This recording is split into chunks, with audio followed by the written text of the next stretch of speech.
जब आप उस सुप्रीम पावर का नाम लेते हैं तो बाकी जितने भी देव फरिश्ते हैं ऑटोमेटिकली उनका जाप हो जाता है, ऑटोमेटिकली वो खुश हो जाते हैं। इसलिए उस मालिक के नाम का अभ्यास करना सीखिए। अगर आपको गुरु मंत्र नहीं मिला तो लीजिए, और मिला है तो सुमरन कीजिए। जब तक आप सुमरन नहीं करेंगे आपकी भावना शुद्ध नहीं होगी और आप मालिक के दर्श दीदार से महरूम रहेंगे, खाली रहेंगे। इसलिए सुमरन के लिए नियम बनाओ। खाने का नियम है, पीने का नियम है, पहनने का नियम है, काम धंधे का नियम है।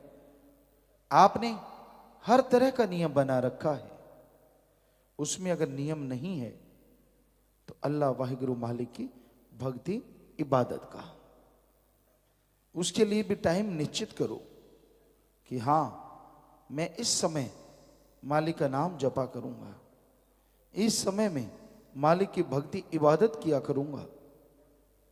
तो आप जो टाइम भगवान के लिए, अल्लाह वाहिगुरु राम के लिए निश्चित करेंगे उसमें जाप करना शुरू कीजिए, तो धीरे धीरे आप मालिक की दया में रहमत के काबिल बनेंगे और आपके अंदर की बुराइयां दूर होती जाएंगी और अंदर बाहर से आप माला माल हो जाएंगे। जब तक इंसान के अंदर मैल भरी है, जब तक इंसान मनमते चलना बंद नहीं करता, तो इस घोर कलयुग में उसका रहमो करम बरसता है, वो नजर नहीं आता। कई बार आदमी सोचता है मैं कितने का वचन मानूं। तू कितने का कहता है ये बता, मानता कितने के? ये कहना आसान है, मैं यार इतने कितने का मानूं। इतने कितने के? 3 परहेज हैं, व्यवहार के सच्चे बनो, और फकीर जो आपके लिए वचन कहते हैं उस पर अमल करो। फकीर क्या वचन कहते हैं?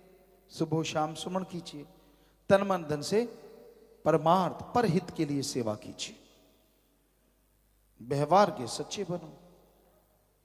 जो भी जिसके लिए नियम है उसकी उल्लंघना करना, मालिक की खुशियों से महरूम होना है। आप मनमते क्या क्या कर रहे हैं? पहले तो ये आपको बात सुनाया करते थे, अब फिर सुनाते हैं कि एक जमींदार भाई आए और कहने लगे, पिताजी मैंने ट्रैक्टर लेना, कौन सा लूं? हमने कहा जो तेरा दिल करे भाई। कहता नहीं नहीं, आपने तो बहुत जमींदारा किया है, 7 साल के लगे थे, बताइए। मैंने कहा जमीन कितनी है? 3-4 एकड़ है। तो आयशर ले ले, खर्चा कम है। बहुत पहले की बातें हैं, हम किसी कंपनी की मशहूरी नहीं करते, लेकिन वैसी बात चली। तो कहने लगा वो तो ठीक है पिताजी, अगर मैं हिंदुस्तान ले लूं कैसा रहेगा? हमने कहा भाई हमारे ख्याल से तो छोटा खेत है, छोटा ट्रैक्टर बढ़िया है। कहता नहीं वो तो आपकी बात ठीक है, मैं हिंदुस्तान ले लूं तो ले ले। मतलब करना जो मनमता, मोहर लगानी सतगुरु की। और आजकल तो मोहर की भी जरूरत नहीं है, मन मर्जी मैं ये रख लूं, मैं वो रख लूं, मैं ये कर लूं, मैं वो कर लूं। कहाँ आगे ली है आपने? फिर कहते मैं वचन तो तोड़ता ही नहीं, मैं तो ऐसा कुछ करता ही नहीं। नहीं भाई, आप निगाह मारिए, आप अपने जीवन में कितने मानते हैं ये ध्यान दीजिए। ये मत सोचिए मैं कितने नहीं मानता। हमें लगता बहुत कम लोग हैं जो वचनों पे अमल करते हैं। 3 परहेजों के तो पक्के रहना ही है, उसके बिना तो फिर सुमरण कोई असर नहीं करेगा, जितना मर्जी दिन रात करते रहो, बात नहीं बनती। आई रहमत गई रहमत, आई रहमत गई रहमत। वचनों पे पक्के होके सुमरण करो, उसका असर लाजमी होगा। आगे आप व्यवहार के सच्चे हैं, जो वचन होते हैं उस पर अमल करते हैं तो 100% असर करेगा, वरना 60, 70, 80, 90 अलग अलग दायरे हैं, उसके अनुसार असर करेगा।